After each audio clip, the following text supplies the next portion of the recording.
Bonjour tout le monde, bienvenue. Je me présente avec vous l'enseignante d'Afrique. Aujourd'hui, on va présenter toujours un cours à distance et toujours par rapport à votre troisième projet. Alors, le troisième projet qui s'intitule « Dans le cadre d'une journée citoyenne, rédiger des appels pour inciter les habitants de la région à faire preuve de civisme ». Notre séquence s'intitule « Comprendre l'enjeu de l'appel et le structurer afin d'inciter son interlocuteur à agir ». Alors, nous avons vu dans le cours précédent la structure de l'appel, le cours qui était compréhension de l'écrit. Nous avons analysé un texte pris de votre manuel scolaire. C'était le texte de l'appel du directeur de l'UNESCO, page 137. Alors, nous avons vu la structure de l'appel. Donc, nous avons vu les trois parties de l'appel. La première partie qui est la partie expositive, la deuxième partie, la partie argumentative et la troisième partie, la partie exhortative. En analysant et en découvrant la structure de l'appel, nous avons vu que l'auteur a utilisé plusieurs moyens linguistiques. Et nous avons évoqué ces moyens linguistiques avec un petit peu de détails. Alors aujourd'hui, on va un petit peu élargir nos connaissances concernant ces moyens linguistiques utilisés par l'auteur dans un texte exhortatif. Alors, ces moyens, autrement dit, les moyens linguistiques ou bien les outils de langue que doit comporter l'appel. Alors, aujourd'hui, on va voir les verbes performatifs et les verbes de modalité comme un premier et deuxième point. Alors, commençons par les verbes performatifs. Alors, observez avec moi ce paragraphe ou bien cet exemple. C'est une phrase prise de votre texte, déjà étudiée. J'appelle donc aujourd'hui chacun d'entre vous à participer à une campagne de solidarité dans le cadre du courrier de l'UNESCO. Alors ça, c'est une phrase, vous vous souvenez certainement de cette phrase.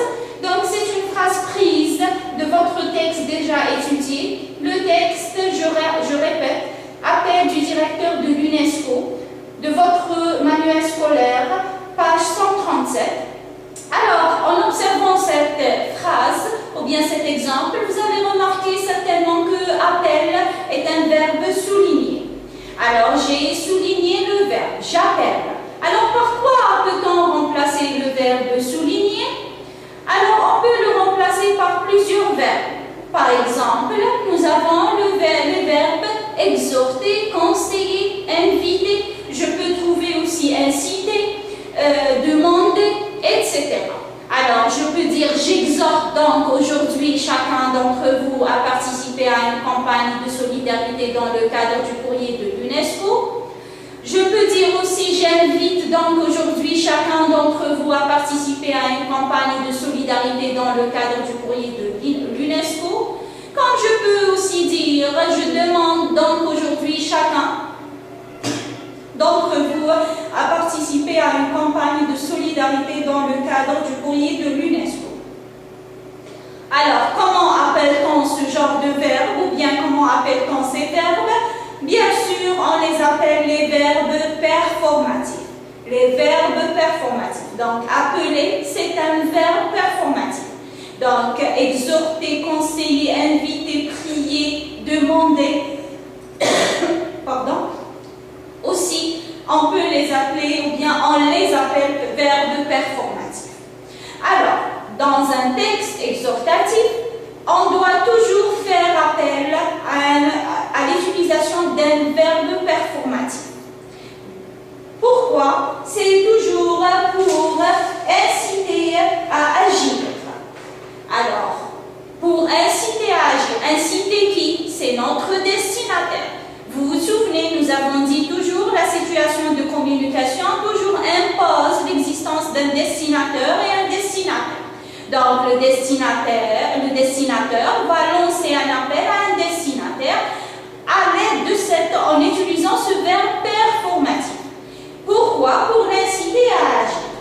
Alors, maintenant, pour retenir, les verbes comme appeler, exhorter, demander, ordonner, prier, inviter, inciter, déclarer, solliciter, conseiller sont appelés appelés verbes performatifs. Donc ça, ce n'est pas seulement ces verbes. Vous avez remarqué que j'ai mis 3 points de suspension. Donc il y a une grande liste de verbes performatifs qu'on peut les utiliser. Alors, quel est le rôle de ces verbes? Donc grâce à ces verbes, le destinateur s'adresse au destinataire. Ils permettent d'introduire l'appel et de garder le contact direct entre le destinateur et le destinataire, ou bien les destinataires. Ils servent aussi à lancer un appel, à inciter le destinataire à faire quelque chose. Donc, le rôle du verbe informatif, c'est toujours inciter le destinataire à faire quelque chose. Et c'est ça le but de l'appel. Vous vous souvenez, quand nous avons fait la séance de la compréhension de l'écrit, le but toujours d'adresser un appel, c'est toujours faire agir l'autre. Inciter à faire quelque chose. Interpeller le destinataire à faire quelque chose. Donc ça, c'est la règle concernant les verbes performatifs. Passons maintenant à l'application. Alors, je vous propose cet exercice. Lisons la consigne ensemble. Complétez les appels suivants par un verbe pris dans la liste suivante. Alors, nous avons les verbes demander, appeler, encourager, prier, conseiller, inviter et exhorter. Alors, c'est quoi la consigne? Maintenant, comme vous avez remarqué, il y a des phrases lacunaires. C'est à vous de choisir un verbe et bien sûr de le conjuguer. Donc, on va le conjuguer puisque je vous ai donné les verbes à l'infinitif. Alors, lisons ensemble les phrases. La première phrase, nous, toute personne pouvant nous aider à verser des dons à l'association d'aide aux infirmes moteurs. La deuxième phrase, le comité pour le droit à la santé a une journée de protestation. La troisième phrase, je vous à devenir médecin car il manque 3 millions de médecins dans le monde. La quatrième phrase, je vous à devenir enseignant car 1 milliard d'êtres humains ne savent ni lire ni écrire. La cinquième phrase, planter un arbre, c'est préserver le sol. Aussi nous, à chacun de participer à la journée de volontariat. La sixième phrase, je vous à venir nombreux ce vendredi pour célébrer la journée nationale de l'art. Donc ça, c'est un exercice à appliquer pour savoir ou bien pour tester votre compréhension concernant les verbes performatifs. Donc ça, c'est comme ça que nous avons terminé les verbes performatifs. Alors maintenant, passons au deuxième point, c'est les verbes de modalité, ou bien c'est ce qu'on peut les appeler les verbes modaux. Toujours par la même procédure. Alors, observez avec moi les exemples suivants. Il faudrait que les nations s'unissent. L'autre doit demeurer notre prochain. La solidarité peut tisser un réseau d'amitié. Toujours, je vous rappelle que ces phrases sont prises de votre texte préalablement étudié, l'appel du directeur de l'UNESCO, de votre manuel scolaire, page 137. Alors, comme vous remarquez, j'ai souligné 3 verbes. Faudrait, doit et peut. Donc, ici, qu'est-ce qu'il exprime les verbes soulignés? Alors, nous avons 3 verbes. Alors, cherchons d'abord l'infinitif de chaque verbe. Alors, nous avons le verbe falloir pour faudrait. Doit, c'est le verbe devoir. Et peut, c'est le verbe pouvoir. Alors, qu'est-ce qui exprime le verbe falloir? Il exprime la nécessité. Il Donc, il est nécessaire. On peut remplacer faudrait par il est nécessaire. Alors, l'autre doit demeurer notre prochain. Doit, c'est le verbe devoir. Il exprime l'obligation. Donc, ici, l'autre doit demeurer notre prochain. Alors, la troisième phrase, solidarité peut tisser un réseau d'amitié. Alors, peut, c'est le verbe pouvoir. Qu'est-ce qu'il exprime? Il exprime la possibilité ou bien, dans d'autres exemples, on peut trouver la capacité. Donc, peut, ça veut dire une action qui peut être réalisée. Donc, c'est réalisable. Donc, la solidarité peut tisser un réseau d'amitié. Donc, nous avons trois verbes de modalité ici. Ce sont les verbes falloir, pouvoir et devoir. Donc, on les appelle les verbes de modalité ou bien les verbes modaux. Un verbe modal, des verbes modaux. Alors, leur valeur, toujours, c'est la nécessité, la possibilité ou bien la capacité et l'obligation. Donc, ici, pourquoi on utilise les verbes de modalité dans un texte exhortatif ou bien dans l'appel ou bien dans un texte injonctif? Toujours, c'est pour renforcer le texte et inciter à agir.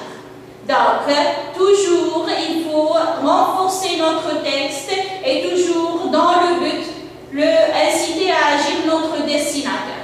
Donc, les verbes performatifs et les verbes de modalité sont utilisés pour cette raison. Ici, maintenant, venons à notre règle à retenir. Devoir, pouvoir et falloir sont des verbes de modalité ou bien des verbes modaux. Donc, j'essaie toujours de vous donner toutes les appellations que vous pouvez les rencontrer dans les livres. Alors, ils sont utilisés pour interpeller les destinataires ou bien le destinataire d'un appel et signaler la nécessité de l'action qui leur est prescrite. Donc, ça, c'est les verbes de modalité. Donc, devoir, pouvoir et falloir. Et n'oubliez pas de voir les conjugaisons de ces verbes. Devoir au présent, c'est je dois, tu dois, nous devons. Et pouvoir, c'est je dois, je peux et nous pouvons. Donc, ça, il faut toujours faire la révision de votre conjugaison concernant ces verbes. Terminons avec ce tableau. Alors, vous avez ici le verbe et la valeur. Ce tableau est à apprendre par cœur. Donc, falloir, c'est la nécessité. Devoir, c'est l'obligation. Et pouvoir, c'est la possibilité. Donc, ça, c'est très important. Il faut toujours prendre ça en considération. Alors, maintenant, passons à l'application. Alors, vous avez un petit exercice. Alors, remplacez ce qui est souligné par le verbe de modalité qui convient. Donc, ici, je vous ai souligné des expressions. Alors, c'est à vous de chercher le verbe de modalité qui convient. Alors, pour la première phrase, pour entrer en classe, l'élève sera muni d'un billet d'entrée. L'expression soulignée, c'est sera muni. Donc, par quoi peut-on remplacer? Par falloir ou bien pouvoir ou bien devoir. C'est à vous de voir. La deuxième phrase, il a les moyens de s'acheter une Mercedes. Donc, il a les moyens de. Les moyens de. J'ai souligné cette expression. Alors, par quoi je peux remplacer cette expression? Par le verbe falloir, ou bien devoir, ou bien pouvoir. Alors, la troisième phrase, il est nécessaire de se reposer pour guérir. Et nécessaire de, c'est l'expression soulignée. Alors, trouvez quel est le verbe à utiliser pour remplacer cette expression. Donc, ça, en ce qui concerne les verbes de modalité, les verbes performatifs, c'est le premier point de langue à exploiter dans un texte exhortatif. Et n'oubliez jamais, sans toujours utiliser ces deux verbes pour inciter le destinataire à agir et à faire quelque chose. Et c'est le but à atteindre quand nous lançons un appel.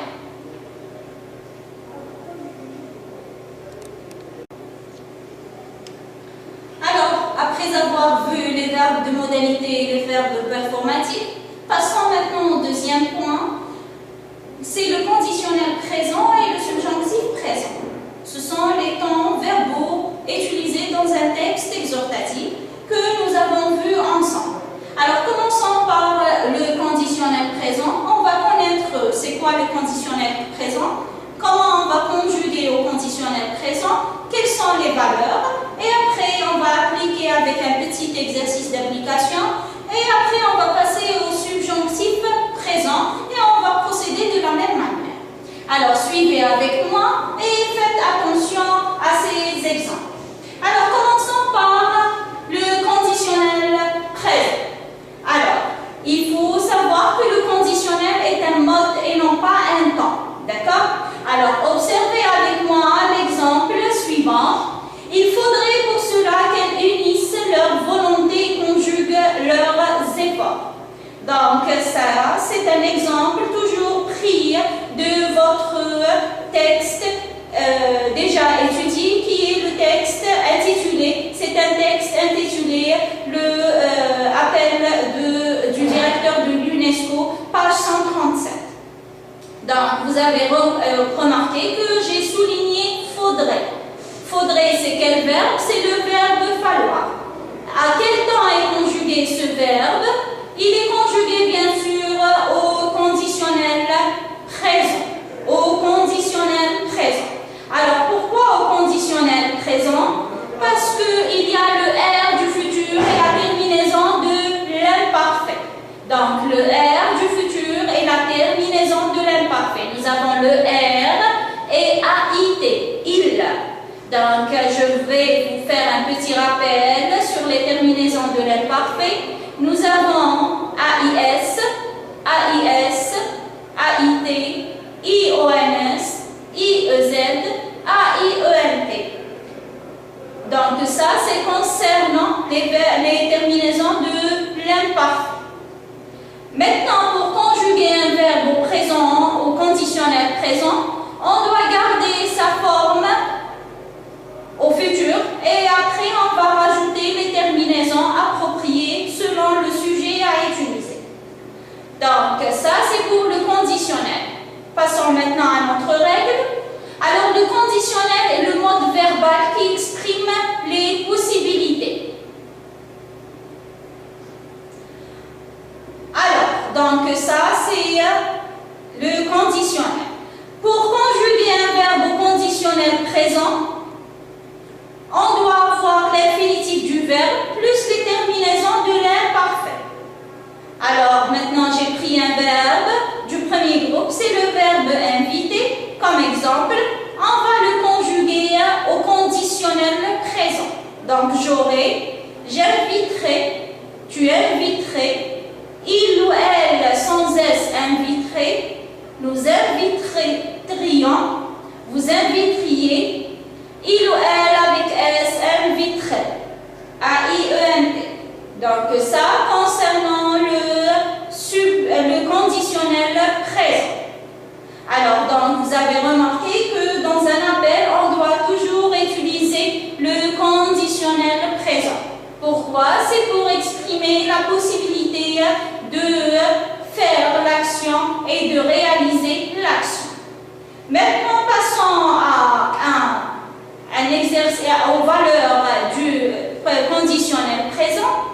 Alors, comme chaque temps et chaque mode, nous avons le conditionnel présent à plusieurs valeurs. Donc, ici, quelles sont les valeurs? Alors, nous avons une demande polie ou un conseil atténué.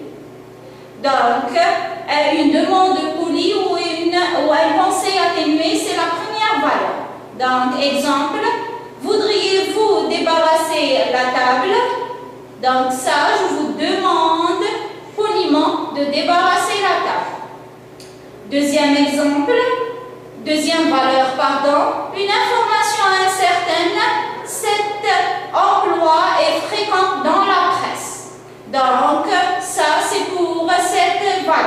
Donc, l'information incertaine. Alors, par exemple, la neige aurait paralysé le trafic aérien. Donc, ça, c'est une information incertaine. Donc, le trafic aérien, c'est la neige qui aurait le paralysé comme ça. Donc, c'est une information qu'on n'est pas vraiment certain concernant à propos de cette information. Alors, la troisième valeur, une hypothèse dans le présent ou le passé. Cette lettre pourrait venir de lui. C'est une hypothèse. Donc, ici, je ne suis pas certaine. D'accord? Je suppose que cette lettre pourrait venir de lui. Alors, quatrième valeur, un souhait ou un regret. Ce souhait est souvent exprimé à l'aide des verbes aimer et vouloir. J'aimerais faire le tour du Mont Blanc. Alors, j'aimerais faire le tour du Mont Blanc. Donc, ça, c'est un souhait. Alors, autre valeur, un fait imaginaire, souvent dans le cadre d'un jeu. Si nous étions des mousquetaires, je serais D'Artagnan et tu serais Athos. Donc ça, c'est un fait imaginaire. L'étonnement ou l'indignation dans une phrase interrogative ou exclamative. Comme exemple, tu aurais oublié son anniversaire. Donc ça, c'est un étonnement. D'accord? Et c'est une phrase interrogative. Ça, c'est concernant les valeurs du conditionnel. Donc, vous avez remarqué qu'il y a plusieurs valeurs. Passons maintenant à une application. Alors, j'applique, conjugue au conditionnel présent les verbes mis entre parenthèses dans les phrases suivantes, bien sûr. Alors, la première phrase, si elles se rencontraient au supermarché, elle bavardait longtemps. Donc, je vais conjuguer le verbe bavarder. Le verbe bavarder appartient au premier groupe. Donc, je vais le conjuguer au conditionnel présent. Si nous étions plus attentifs en cours, nous finirons plus vite nos devoirs.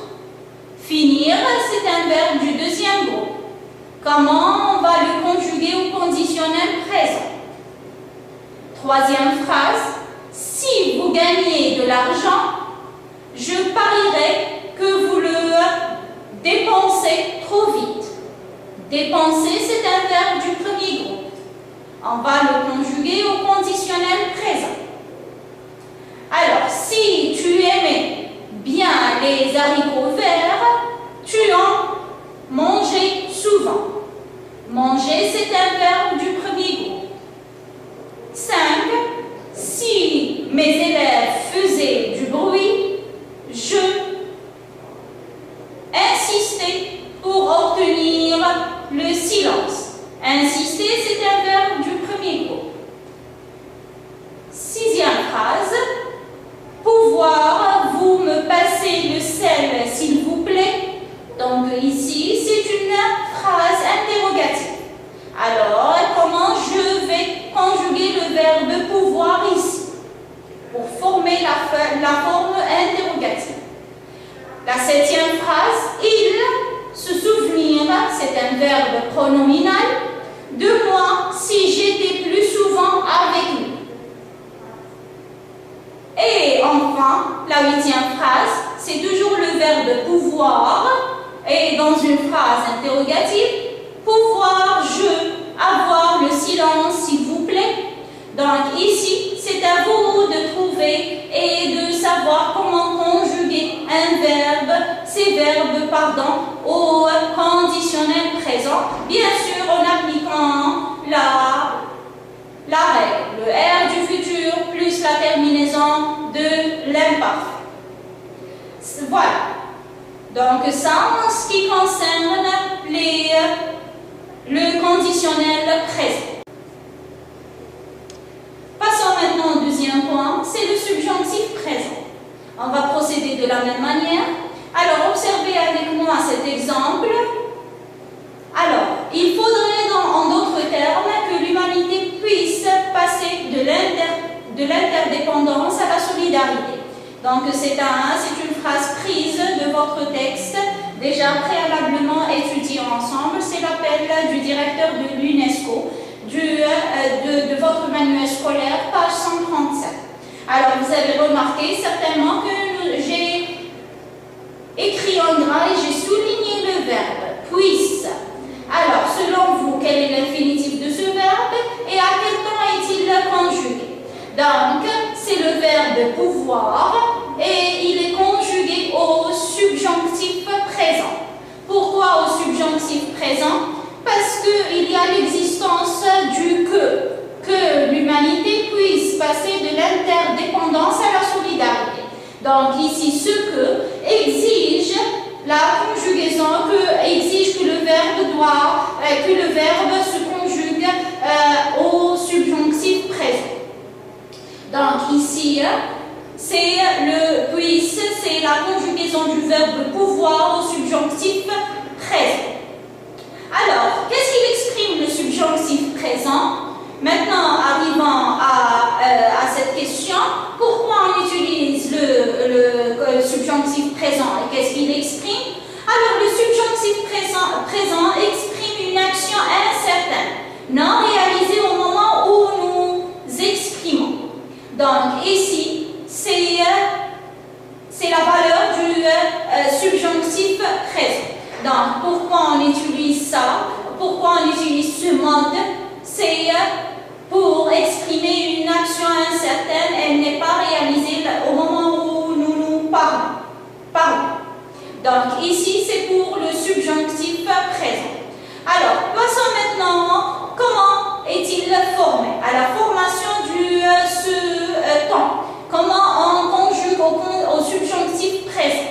Alors, pour conjuguer au subjonctif présent, ou bien pour le subjonctif présent est formé avec que plus le verbe conjugué au subjonctif. Donc, il faut faire attention là où il y a le changement du radical, surtout avec les verbes du troisième groupe, là où l'élève il a souvent de problèmes concernant la conjugaison de cette partie de ce groupe des verbes. Alors, pour conjuguer un verbe au subjonctif, j'insiste, il faut toujours avoir le que. Sans le que, le verbe ne se conjugue pas au subjonctif présent. Alors, voyons maintenant les terminaisons. Pour le premier et troisième groupe, vous avez le radical du verbe plus les terminaisons suivantes e, es, iones, iez, ent. Alors, pour le deuxième groupe, vous avez toujours le radical plus les terminaisons suivantes i2se, i2ses, i2se, i2s, iones, i2s, iez et i2s, ent. Ça, c'est à apprendre par cœur. Donc, ça, c'est pour les terminaisons. Passons maintenant à notre règle à retenir. Alors, dans la règle, qu'est-ce que vous avez? Vous avez la conjugaison des verbes avoir et être au subjonctif présent. Donc, avoir que j'ai et être que je sois. Donc, ces deux verbes, c'est à apprendre. Donc, toujours, c'est à apprendre. Donc, avoir et être. Et je vous ai donné la conjugaison dans ce tableau. Donc, c'est à apprendre.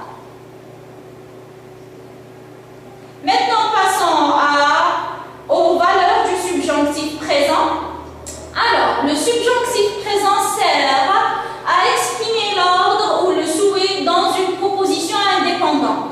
Exemple, qu'il vienne immédiatement. C'est un ordre. Que tout le monde soit heureux. Ici, c'est un exemple. C'est un souhait, pardon. Alors, vous avez la deuxième valeur. Le subjonctif présent sert aussi à exprimer le désir, la volonté, l'exigence, en utilisant les deux verbes vouloir et exiger, ou un sentiment, souhaiter, avoir, envie, etc., dans une subordonnée qui dépend d'une autre, donc d'une principale. Alors, vous avez ici l'exemple, je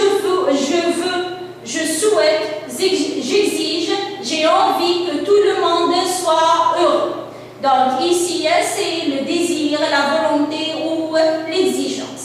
Ça, c'est concernant les valeurs du subjonctif présent. Passons maintenant à l'application. Donc c'est un petit exercice.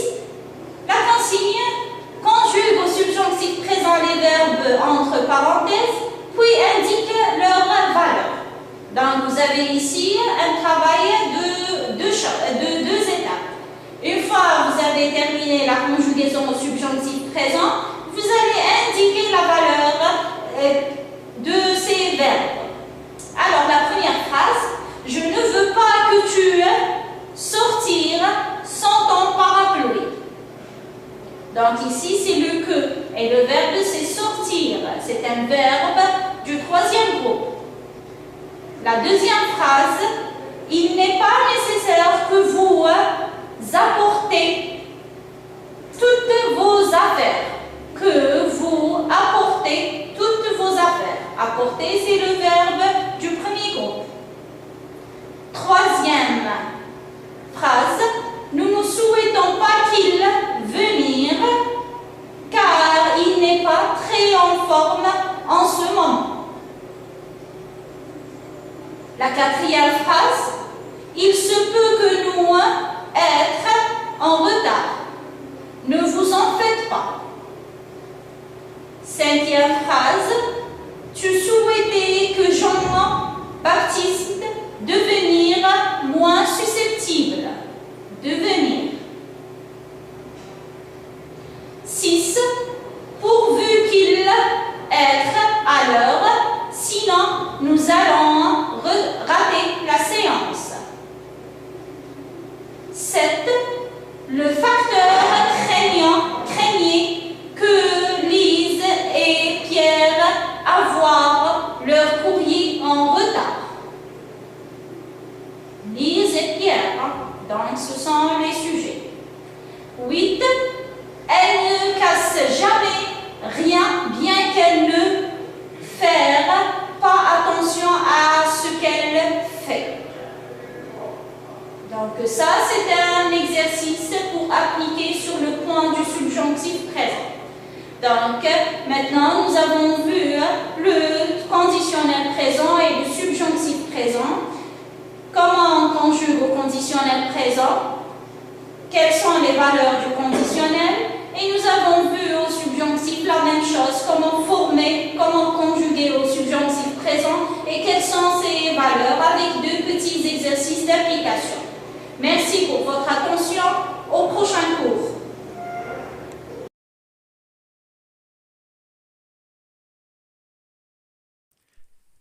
شكرا على المشاهدة. لا تنسوا الاشتراك في القناة، الضغط على الجرس، الإعجاب بالفيديو.